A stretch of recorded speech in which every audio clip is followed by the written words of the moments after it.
Oke, jadi pada kesempatan kali ini saya akan menjelaskan kepada kalian semua tentang siklus hidrologi.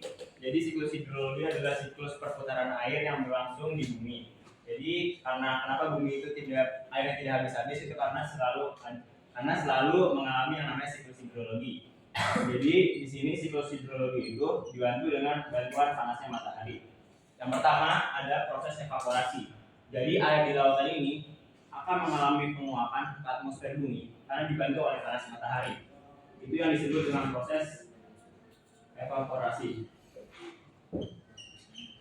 Nah, setelah proses evaporasi, ada yang namanya proses kondensasi. Itu adalah penggumpalan uap-uap air yang berasal dari laut yang di atmosfer bumi itu akan menjadi sebuah awan dan terjadi di lapisan troposfer. Adalah lapisan yang paling dekat dengan bumi yang mana itu lapisan atmosfer yang tempat terjadi seluruh gejala cuaca di sana.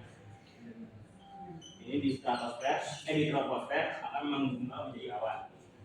Nah, dari proses kondensasi ini bisa terdapat 3 siklus hidrologi. Yang pertama adalah siklus jangka pendek, yang kedua ada siklus jangka sedang, yang ketiga ada siklus jangka panjang. Ini kenapa bisa ada 3 seperti ini? Karena didorong oleh angin, jadi dibantu oleh angin. Oke, jadi ini proses kondensasi.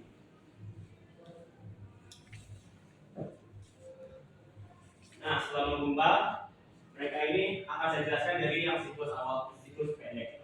Dia akan ketika sudah penuh, sudah jenuh awan ini, dia akan turun sebagai hujan yang dinamakan dengan proses presipitasi.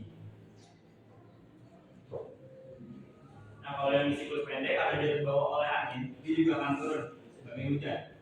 Nah, di sini ada banyak sekali pilihan. Air yang mengalir dari dataran ke arah danau atau ke arah laut langsung itu dinamakan dengan proses lipasan. Kalau misalnya air dari dataran ini meresap ke dalam bumi, ke dalam tanah, itu namanya infiltrasi. Nah, setelah itu proses jangka panjang. Proses jangka panjang itu setelah mengalami kondensasi akan terbawa oleh angin menuju dataran tinggi atau pegunungan. Di pegunungan karena dia menabrak dengan cuaca yang dingin, dengan udara yang dingin, maka dia akan turun sebagai salju. Nah, salju ini karena memiliki gaya gravitasi bumi, dia akan turun sebagai blaster. Dan makin turun, makin panas cuacanya, dia akan mencair.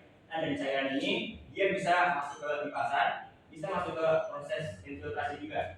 Nah, di sini kenapa di sini ada tumbuhan? Tumbuhan juga bisa membantu proses siklus hidrologi karena tumbuhan itu memiliki stomata. Jadi air-air yang di dalam tanah diserap oleh tumbuhan yang memiliki stomata, dia juga akan melakukan proses evaporasi juga, yang disebut dengan proses transpirasi. Jadi transpirasi itu adalah proses penguapan yang dibantu oleh tumbuhan.